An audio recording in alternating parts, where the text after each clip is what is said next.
Who should receive funding for events in town, and how should that be determined? Those were just a few of the questions Council was faced with at their latest workshop. Naperville News 17's Alyssa Bohennick has more. Recently, Council weighed in on several policy changes that the Advisory Cultural Commission recommended for the SECA fund. Monies collected from a 1% food and beverage tax that are then distributed to local not-for-profit groups. At the meeting, the Council approved setting a review process for the future that measures whether the funded events are a good use of SECA money and if there's an effort for the groups to become self-sustaining. We're trying to look at their footprint every year to make sure we're doing the right things at the right time. And can we do better?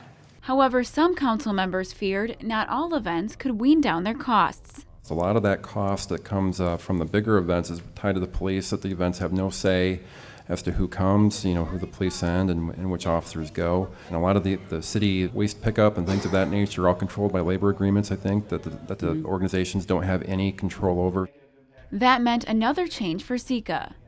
The two largest events that benefit from the funds, Ribfest and the Last Fling, will now be considered separately in their own legacy event funding category, one of 6 categories used to determine if funding is approved through SECA.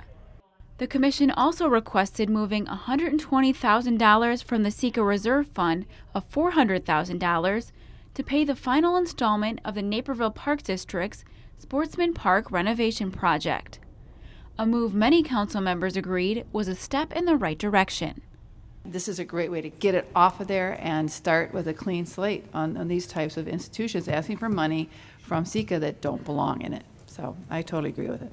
The SECA Commission will continue to work toward changes as the process progresses.